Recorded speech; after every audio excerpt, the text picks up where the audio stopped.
दृष्टि है इसके ऑडियो आर्टिकल प्रोग्राम में आपका स्वागत है। आज का ऑडियो आर्टिकल द हिंदू में प्रकाशित लेख डोंट स्टॉप ड्राइवरलेस कार्स और अमेरिकन मैगजीन द अटलांटिक में छपे लेख why workers are losing the war against machines के सम्मिलित सारांश पर आधारित है। इसमें टीम दृष्टि के इनपुट भी शामिल हैं। यह ऑडियो सामान्य अध्ययन प्रश्न पत्र 3 के इकोनॉमी खंड से जुड़ा हुआ है तथा यह निबंध लेखन में भी मददगार साबित होगा। तो आइए लेख की शुरुआत करें। प्रौद्योगिकी बनाम मानव श्रम।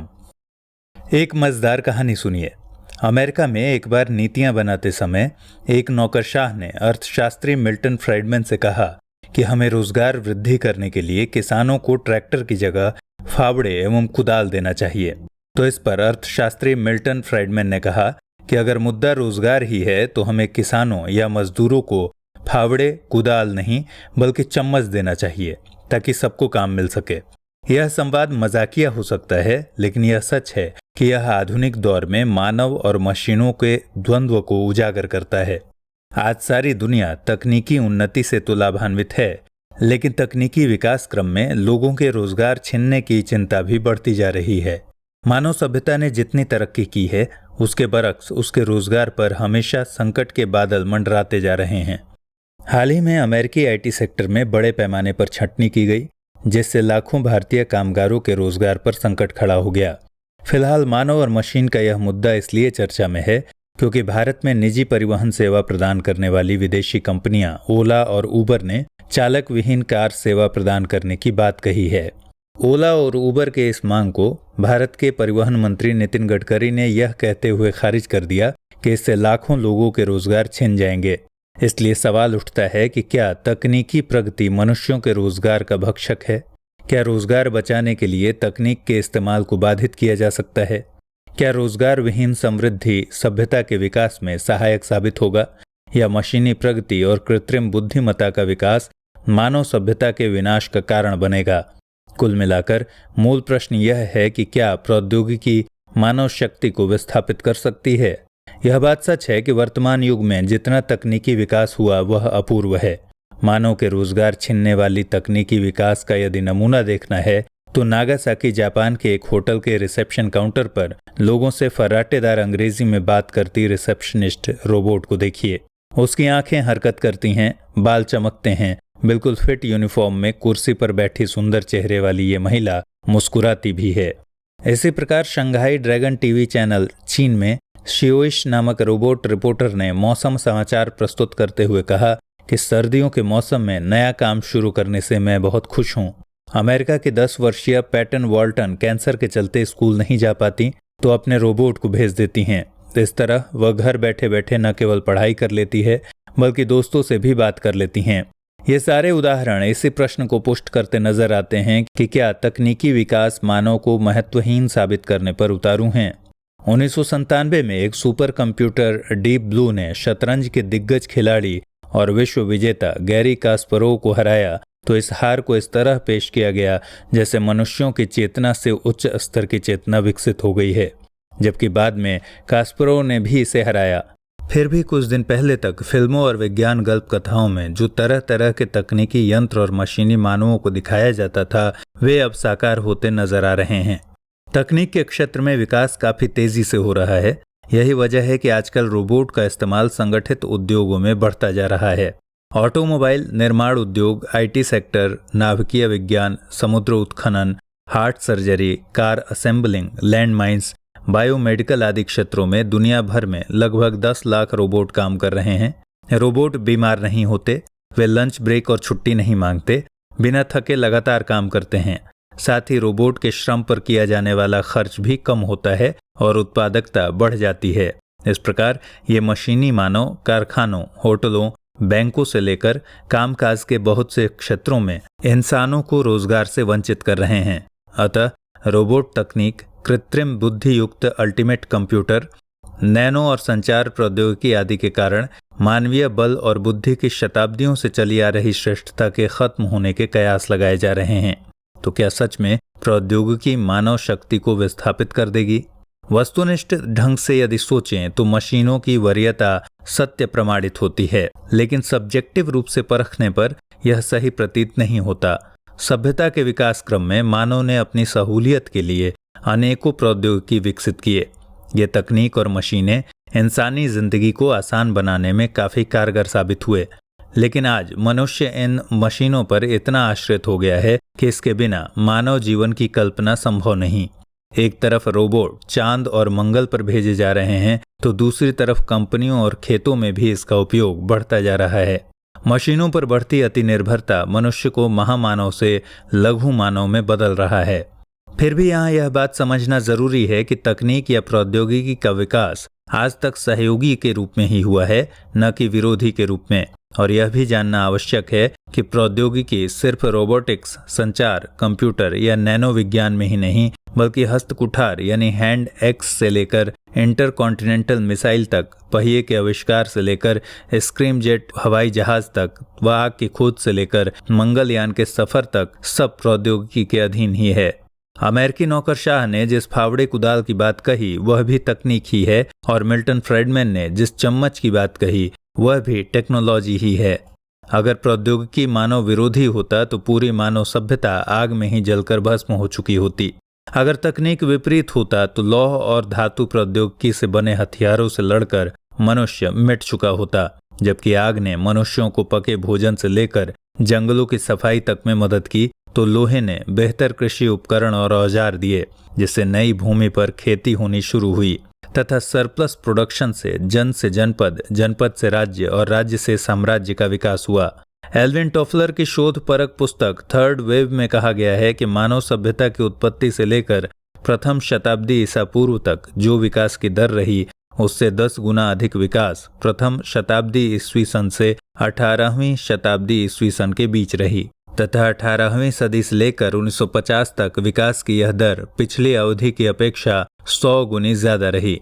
1950 से लेकर 2017 के बीच मनुष्यों के तकनीक की विकास की रफ्तार सबसे ज्यादा रही। मानव सभ्यता के विकास की यह रफ्तार निस्संदेह तकनीक और प्रौद्योगिकी के कारण ही संभव हुआ है, लेकिन क्या औद्योगिक विकास के कारण कृषि विस्थापित हो गई, या फिर कंप्यूटर, नैनो विज्ञान, उपग्रह तकनीक आदि के आगमन से क्या कल कारखाने बंद होने लगे? निश्चित रूप से नहीं, बल्कि इनका और ज्यादा विकास हुआ है। तो तकनीक मानव शक्ति को विस्थापित कैसे कर सकती है, और मानव श्रम मशीनों के हाथों अपने रोजगार कैसे गंवा सकते हैं?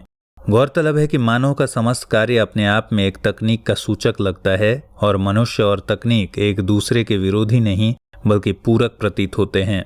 अतः मानव श्रम को तकनीक से अलग करके देखना एक भ्रामक स्थिति होगी। वस्तुतः मानवों का विस्थापन दोहरा अर्थ रखता है।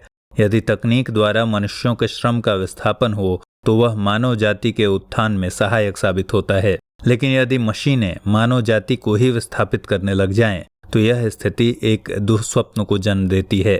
अभी जिस रोबोट प्रौद्योगिकी को इंसानी नौकरी छीनने वाला बताया जाता है, दरअसल उसका उपयोग पहले अधिकतम उन जगहों पर किया गया जो काम मनुष्यों के लिए कठिनतम थे, जैसे खदानों, समुद्र उत्खनन, हाई वोल्टेज वेल्डिंग, माल ढुलाई इत्यादि में। इन कामों में मानव श्रम का विस्थापन होता था, न कि मनुष्यों का। जैसे फायर ब्रिगेड कर्मचारी की जगह यदि रोबोट को नियुक्त किया जाता है तो इससे इंसानों की नौकरी जरूर छिनेगी, लेकिन जोखिम भरे काम जिसमें मनुष्यों की मौत भी हो जाती है उससे निजात मिलेगा। कृषि कार्य में संलग्न मानव श्रम की संख्या आज घटती जा रही है, फिर भी उत्पादन बढ़ता जा रहा है, तो यह तकनीक के बदौलत ही।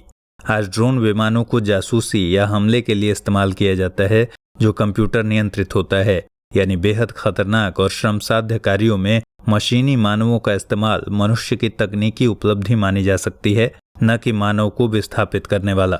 हाँ, आजकल जिस कृत्रिम बुद्धि से लैस कंप्यूटर वाले रोबोट का चलन बढ़ा है, जो कि होटल, बैंक आदि पब्लिक कंसर्न वाले कामों को अंजाम दे रहे हैं, तो ये भी दरअसल मानव श्रम को ही विस्थापित करते हैं, न कि मानवों को। और श्रम का विस्थापन इंसान को खारिज करना कदापि नहीं हो सकता। पहली बात यह कि तकनीक द्वारा मानव श्रम का विस्थापन मानव विरोधी नहीं बल्कि हितैषी ही है। जिस समय देश दुनिया में कंप्यूटर का प्रचलन बढ़ रहा था, तो विभिन्न मजदूर संगठनों, राजनीतिक दलों व मानवाधिकार कर्मियों ने कंप्यूटर प्रौद्योगिकी को कर्मचारियों का जॉब छीनने वाला बताते हुए जमकर विरोध किया था। लेकिन कंप्यूटर विरोधी लोगों की सारी भविष्यवाणियां गलत साबित हुईं और आज कंप्यूटर जॉब छीनने वाला नहीं बल्कि नौकरियों का सृजनकर्ता बना हुआ है।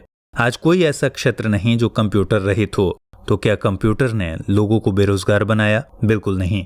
इसके बजाय कंप्यूटर तकनीक ने मानव शक्ति बढ़ाया। आंकड़े बताते हैं कि औद्योगिक क्रांति काल में लोगों के पास जितने जॉब ऑप्शंस थे उससे 100 गुना ज्यादा रोजगार के विकल्प आज कंप्यूटर क्रांति के युग में उपलब्ध हैं। इसलिए प्रौद्योगिकी यदि मानव श्रम को विस्थापित भी करता है तो अंततः वह मानव के हाथ मजबूत करता है, न कि उसकी शक्ति को क्षीण करता है। अतः जरूरत है बस टेक्नो फ्रेंडली होने की, न कि तकनीकी विकास से आशंकित होने की। जहां तक बात है प्रौद्योगिकी द्वारा मानवों को विस्थापित करने की, तो यह अभी तक सिर्फ हॉलीवुड की फिल्मों में ही होता आया है, न कि वास्तविक जीवन में। फिर भी इसके प्रति सचेत रहने की जरूरत है। चूंकि मशीन और मानवों की प्रकृति भिन्न है, मनुष्यता की सबसे बड़ी विशेषता उसकी रचनात्मकता, चिंतन और संवेदना है। इस निकष पर मनुष्य समस्त जीवधारियों में सबसे श्रेष्ठ है। इसलिए मनुष्य की इस खासियत को धारण करना निर्जीव मशीनों के लिए फिलहाल संभव नहीं है। दरअसल मशीन एक निर्जीव प्रोग्राम डिवाइस है जो निर्देश पर चलती है, जबकि मानव आत्मनिर्देशित या सेल्फ डायरेक्टेड है। मशीन महसूस नहीं कर सकती, जबकि मनुष्य महसूस करता है। जज्बात के कारण मनुष्यों में दुख सुख, नाते रिश्ते, दर्द खुशी, प्रेम ईर्ष्या, सामाजिकता, अपनापन आदि गुण दृष्टिगोचर होते हैं, जबकि मशीनों में ऐसा कुछ नहीं होता। राशन दुकान पर यदि लंबी लाइन लगी है और रोबोट द्वारा राशन वितरित हो रहा है तो वह लाइन में आने वाले लोगों को ही राशन देगा, चाहे पीछे पंक्ति में खड़ी कोई बुजुर्ग औरत धूप में गश खाकर गिर पड़े, फिर भी उसे नहीं देगा, क्योंकि रोबोट में जज्बात नहीं हैं। मनुष्य परिस्थितियों के अनुसार निर्णय ले सकते हैं, जबकि मशीन आदेश पाकर चलायमान होते हैं। जैसे यदि किसी रोबोट को यह निर्देश है कि वर्षा होने पर वह बारामदे से बाहर नहीं जा सकता, तो भूकंप भी आ जाए या सामने कोई दुर्घटना हो जाए, रोबोट मदद के लिए बाहर नहीं आएगा। अतः इस प्रकार की युक्ति फिलहाल मानवीय नियंत्रण में ही रहेंगी, न कि मानवों को नियंत्रित कर सकती हैं। विनाश तो बहुत दूर की बात है। हालांकि इस ओर लगातार शोध जारी है और बहुत सारे अल्टीमेट कंप्यूटरों में कृत्रिम बुद्धिमत्ता यानी आर्टिफिशियल इंटेलिजेंस के जरिए उसे मानवीय संवेदना से परिपूर्ण करने की कोशिश हो रही है। इसी का परिणाम है रॉक्सी जैसे सेक्स पार्टनर रोबोट, जो मानवीय बुद्धि की भ्रष्टता को दिखाता है। फिर भी यदि ऐसा होने की संभावना बढ़ती है तो इस कृत्रिम बुद्धिमत्ता पर भी क्लोनिंग प्रौद्योगिकी की तरह विश्व समुदाय की ओर से पूर्ण रोक लगाई जा सकती है, ताकि मानवता सुरक्षित रहे। इस तरह इस संपूर्ण चर्चा का सार यही है कि तकनीकी विकास को अवरुद्ध करने के बजाय लोगों को स्किल्ड बनाए जाने की जरूरत है। चूंकि प्रौद्योगिकीय प्रगति को हम नहीं रोक सकते, इसलिए खुद को टेक्नो फ्रेंडली बनाना चाहिए। विक्टर ह्यूगो के चर्चित उपन्यास नोत्रेदम का एक पात्र पांडुलिपियों और छपी हुई पुस्तक की तुलना करते हुए आशंका व्यक्त करता है कि छपाई की मशीन के कारण लोग लिखना भूल जाएंगे और साक्षरता लुप्त हो जाएगी। किंतु हुआ इसका उल्टा। छपाई खाना आने के बाद न सिर्फ बाइबल का प्रचार प्रसार तीव्र हुआ, बल्कि ज्ञान विज्ञान को सुरक्षित रखना और उसे आम जन तक पहुंचाना आसान होता चला गया। आज कंप्यूटर युग है। जब ड्रोन विमान घर बैठे उड़ाया जा सकता है तो बिना ड्राइवर के टैक्सी क्यों नहीं चलाया जा सकता?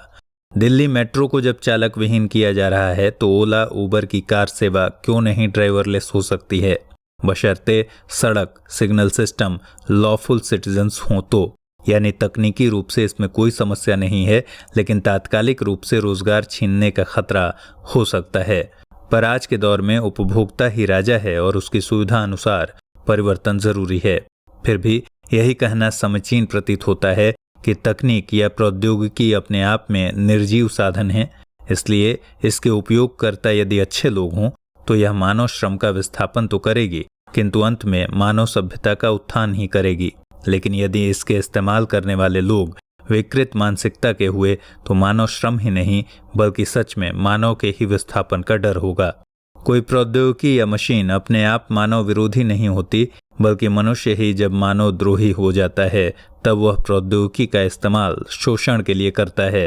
प्रौद्योगिकी मानव सभ्यता के विकास की इबारत लिखने का ही जरिया है, जो robotics, quantum computer, artificial intelligence, nano तकनीक, संचार तकनीक तथा जैविक तकनीक आदि के जरिए 21वीं सदी के भविष्य की झांकी दिखा रहा है। अतः इससे लाभान्वित होने के रास्ते खोजने की जरूरत है, न कि इससे भयभीत होने की। आइए अब जल्दी से नोट करें आज का सवाल। सवाल है, कृत्रिम बुद्धिमत्ता क्या है, स्पष्ट कीजिए। क्या प्रौद्योगिकी विकास मानव श्रम को विस्थापित करने वाला है? आलोचनात्मक मूल्यांकन कीजिए। प्रिय व्यूअर, यदि आप दृष्टि आईएएस के YouTube चैनल पर लगातार अपलोड हो रहे नए कार्यक्रमों की सूचना और लिंक अपने पर्सनल व्हाट्सएप नंबर पर पाना चाहते हैं तो कृपया आगे की स्लाइड में दिए गए नंबर पर अपना व्हाट्सएप नंबर भेज दें। दृष्टि आईएएस की टीम प्रोग्राम अपलोड होने के तुरंत बाद आपके व्हाट्सएप नंबर पर वीडियो का लिंक प्रोवाइड कराएगी। साथ ही आपके नंबर पर हम भविष्य में जारी किए जाने वाले प्रोग्राम्स की पूर्व सूचना भी उपलब्ध कराएंगे। इससे YouTube चैनल का नोटिफिकेशन न मिलने जैसी समस्याओं से आप मुक्त हो जाएंगे और हमारे सारे वीडियो लिंक क्रम से आपके पास सेव हो जाएंगे, जिन्हें आप अपनी सहूलियत के मुताबिक देख सकेंगे। दृष्टि आईएएस YouTube चैनल का व्हाट्सएप नंबर है 9205885191। आपको करना बस इतना है कि दृष्टि स्पेस IAS टाइप कर हमें व्हाट्सएप कर दें।